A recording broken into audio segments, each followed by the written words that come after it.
नमस्कार, मैं हूं अभिषेक त्यागी। इस वक्त टीम इंडिया में बवाल मचा हुआ है। बवाल इसलिए मचा हुआ है क्योंकि हर किसी को यह उम्मीद थी कि कम से कम वनडे विश्व कप से पहले टीम इंडिया के दोनों दिग्गज खिलाड़ी विराट कोहली और रोहित शर्मा शायद खेलते हुए नजर आएंगे। यह हर किसी को उम्मीद थी कि शायद इस बार वनडे विश्व कप में रोहित शर्मा ही कप्तानी करते हुए नजर आएंगे, क्योंकि हाल ही में रोहित शर्मा ने न केवल T20 विश्व कप जिताया बल्कि चैंपियंस ट्रॉफी भी जिताई है। 8 महीने में 2 ट्रॉफी टीम इंडिया को जिताई। हर क्रिकेट फैंस को लगता था कि चलिए T20 में तो नए खिलाड़ी आ रहे हैं, सब कुछ ठीक है।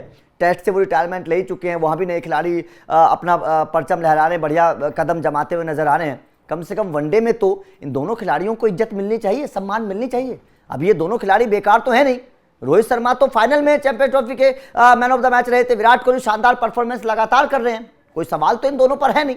विराट कोहली तो फिटनेस और फॉर्म के मामले में अभी भी टीम इंडिया के कई सारे नौजवान खिलाड़ियों से आगे रहते हैं। तो हर किसी को यह उम्मीद थी कि शायद इन दोनों का अभी करियर बचा हुआ है। लेकिन जिस तरीके से इन दोनों को बाहर निकाल दिया गया, ऐसा लग रहा है जैसे दूध से मक्खी बाहर फेंक दिए। ऐसा जो इनके साथ हो रहा है, अब इस पर सवाल खड़े हो रहे हैं कि रोहित शर्मा और विराट कोहली का यह अपमान क्यों हो रहा है। अब अपमान क्या है, भाई एक बार समझना बेहद जरूरी है। दरअसल ठीक है, टीम इंडिया आगे के बारे में सोच रही है, फ्यूचर के बारे में सोच रही है, हर बात ठीक है। टीम इंडिया शुभमन गिल को फ्यूचर कैप्टन के तौर पर देख रही है, कोई सवाल नहीं है। शुभमन गिल ने टेस्ट की कप्तानी अच्छा किया, उसमें भी कोई सवाल नहीं है। बल्लेबाज के तौर पर अपने आप को साबित कर रहे हैं, उस पर भी कोई सवाल नहीं है। हम ये भी नहीं कहते कि शुभमन गिल आने वाले फ्यूचर के वनडे और T20 के अच्छे कप्तान नहीं हो सकते, बिल्कुल हो सकते हैं, बढ़िया परफॉर्मेंस कर सकते हैं, उस पर भी कोई सवाल नहीं है। लेकिन सवाल यह है कि एकदम टीम इंडिया को ऐसी कौन सी जल्दबाजी हो गई कि शुभमन गिल को सारे फॉर्मेट के कप्तान बनाने की तैयारी हो गई है। आखिर ऐसा क्या हो गया कि शुभमन गिल के ऊपर इतनी मेहरबान BCCI हो गई कि आनंद फानन में शुभमन गिल को कप्तान बनाने में लगी हुई है। पहले टेस्ट का बनाया, ठीक है, चलिए अच्छी बात है, क्योंकि रोहित शर्मा रिटायरमेंट ले चुके थे। टेस्ट के बाद में भाई साहब वनडे में भी बना दिया। ऐसा लग रहा है जैसे T20 से भी सबको बाहर कर देंगे और वहां पर भी शुभमन गिल को कप्तान बना देंगे। आखिर ऐसी क्या जल्दबाजी है भाई, क्या जल्दबाजी है? अपने सीनियर खिलाड़ियों को, जिन्होंने अभी कुछ महीने पहले आपको चैंपियंस ट्रॉफी जिताई, T20 विश्व कप से जिताने के बाद तो उन्होंने खुद ही रिटायरमेंट ले लिया था। अब देखिए, एक चीज और समझनी बहुत बेहद जरूरी है। इन खिलाड़ियों पर जो सवाल खड़ा हो रहा है, क्योंकि अक्सर ये माना जाता था टीम इंडिया में कि खिलाड़ी बोझ बन जाते हैं, अपने आप हटने का नाम नहीं लेते हैं। लेकिन यहां पर तो बिल्कुल अलग है। इन दोनों खिलाड़ियों ने, सीनियर खिलाड़ियों ने, जब T20 विश्व कप जिताया तो खुद अपने आप रिटायरमेंट लिया, क्योंकि इनको पता था कि आने वाले भविष्य के खिलाड़ी अच्छा कर रहे हैं, उन खिलाड़ियों को मौका मिलना चाहिए। मैं तो बोलता हूं कि इन खिलाड़ियों की, इन दोनों की तारीफ होनी चाहिए कि T20 विश्व कप जिताने के बाद खुद रिटायरमेंट ले लिया। लेकिन जब वनडे में केवल ये दोनों खेल रहे थे, वनडे से भी इनको इस तरीके से नदारद कर दिया, नजरअंदाज कर दिया, इनका अपमान कर दिया। अरे कम से कम जिस खिलाड़ी ने आपको चैंपियन बनाया है, जिस खिलाड़ी के कप्तानी में आपने कप जीता है, कम से कम उसको एक मैच तो दे दिया होता कप्तानी के तौर पर कि चलिए आपकी विदाई है। आप इस तरीके से इस खिलाड़ी का अपमान क्यों कर रहे हैं? क्या विराट कोहली के जैसा खिलाड़ी अभी टीम इंडिया में है? मेरे हिसाब से नहीं है। क्या रोहित शर्मा जैसा कप्तान टीम इंडिया के पास अभी है? नहीं है। सब कुछ होते हुए इन दोनों का अपमान कर दिया गया और टीम से बाहर निकाल दिया गया है। आपको याद होगा, न जाने कितने मैचेस रोहित शर्मा और विराट कोहली ने अपनी बल्लेबाजी से जिताए हैं, न जाने कितने मैचेस।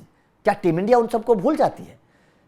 क्या केवल खिलाड़ी का जब तक वो खेलता है तब तक ही उसकी इज्जत होती है, उसके बाद में उस खिलाड़ी की कोई इज्जत नहीं है, कोई सम्मान नहीं है? वो खिलाड़ी ने अपनी पूरी जवानी देश के लिए दे दी, अपनी टीम के लिए दे दी, क्या उसको जाते हुए एक मैच भी नहीं मिल सकता? क्या उसको जाते हुए टीम ये नहीं बोल सकती कि ठीक है, आपसे बात, क्या खिलाड़ी से बात होनी चाहिए?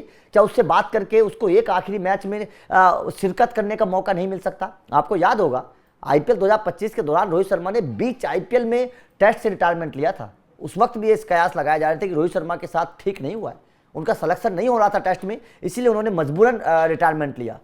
अब जब उनका वनडे से भी कप्तानी उनको हटा दी है, तो जाहिर तौर पर खिलाड़ी मजबूर हो जाता है, अंदर से रोता है, उसका दिल रो पड़ता है कि मैंने अपने देश के लिए इतना सब कुछ किया, मैंने अपने देश के लिए इतना सब कुछ सहा है। जब मैच हारती थी टीम इंडिया, रोहित शर्मा को गालियां मिलती थी। विराट कोहली और रोहित शर्मा के बीच में जब बातें थी तो लोग कितनी बातें करते थे, लेकिन इन दोनों ने कभी भी कुछ नहीं बोला, बर्दाश्त करते रहे। और आज जब इनको सम्मान देने की बात आई तो बीसीसीआई ने इनको दूध की मक्खी की तरह बाहर निकाल कर फेंक दिया। कहीं ना कहीं ये गलत है, इन खिलाड़ियों का अपमान है। आपका बीसीसीआई के इस फैसले पर क्या कहना है, अपनी राय कमेंट करके बताइएगा, क्योंकि ये बहुत गर्म मुद्दा है। मुद्दा इसलिए भी बड़ा है कि शुभमन गिल को आखिर ऐसी कौन सी ताकत बीसीसीआई के अंदर नजर आई है कि आनंद फानंद में उन्हें सारे फॉर्मेट का कप्तान बनाने की तैयारी करने लगी है। टेस्ट का कप्तान बना दिया था, चलिए ठीक है, कम से कम वनडे में तो अभी इंतजार करते। वनडे में तो आपके पास दो महान खिलाड़ी मौजूद हैं, रोहित शर्मा और विराट कोहली। इन दोनों खिलाड़ियों का क्या रिप्लेसमेंट टीम इंडिया के पास है? क्या टीम इंडिया के पास विराट कोहली का रिप्लेसमेंट है? आपको याद होगा पाकिस्तान के खिलाफ वो मैच, हारिस राउफ के ऊपर लगाया गया वो छक्का। क्या इस तरीके का छक्का और बाकी खिलाड़ी लगाने की हिम्मत रख सकते हैं?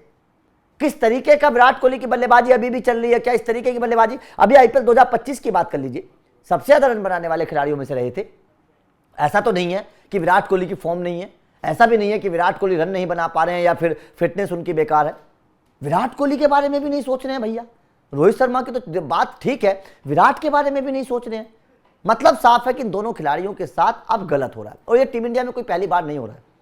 आप बात करिए केवल सचिन तेंदुलकर को अगर मैं छोड़ दूं, वीरेंद्र सहवाग की बात करिए, अनिल कुंबले की बात करिए, राहुल द्रविड़ की बात करिए, लक्ष्मण की बात करिए, धोनी इसी तरीके से चले गए थे। 2019 वर्ल्ड कप आपको याद होगा, रन आउट धोनी हुए थे, उसके बाद से धोनी ने टीम इंडिया की जर्सी नहीं पहनी थी। धोनी टीम इंडिया की जर्सी पहनकर मैदान पर नहीं आए थे, क्योंकि उनको पता था कि उनका अपमान हो सकता है। वो चुपचाप चले गए, चुपचाप उन्होंने रिटायरमेंट ले लिया। एक खिलाड़ी के दिल पर क्या बीती होगी, धोनी के दिल पर, जिसने टीम इंडिया को चैंपियन बनाया था 2009, 2007, 2011 और चैंपियंस ट्रॉफी में जिसने टीम इंडिया को तीन कप जिताए। उस खिलाड़ी के दिल पर क्या बीती होगी जब उसका सिलेक्शन नहीं होता है। जाहिर तौर पर ठीक है, बदलाव जरूरी है, नई पीढ़ी आती है तो बदलाव बेहद जरूरी है, लेकिन उस बदलाव के साथ साथ आपको पुराने खिलाड़ियों का सम्मान भी तो करना चाहिए। जिन खिलाड़ियों ने आपके लिए एक लीक बनाई है, जिन खिलाड़ियों ने आपको सम्मान दिलाया है, कम से कम उनके सम्मान तो करिए। ये कहीं ना कहीं सवाल खड़े हो रहे हैं। तो आपका इस खबर पर क्या कहना है, कमेंट करके बताइएगा, क्योंकि ये खबर बेहद इंपॉर्टेंट है टीम इंडिया के लिहाज से। यह खबर बेहद इंपॉर्टेंट है विराट और रोहित के सम्मान के लिहाज से। यह इंपॉर्टेंट इसलिए भी है ताकि आने वाले भविष्य में किसी खिलाड़ी के साथ ऐसा ना हो। अगर बीसीसीआई को किसी खिलाड़ी को निकालना है तो उससे बातचीत करके उसे एक विदाई मैच कम से कम जरूर देना चाहिए। आपकी क्या राय है, कमेंट करके जरूर बताइएगा।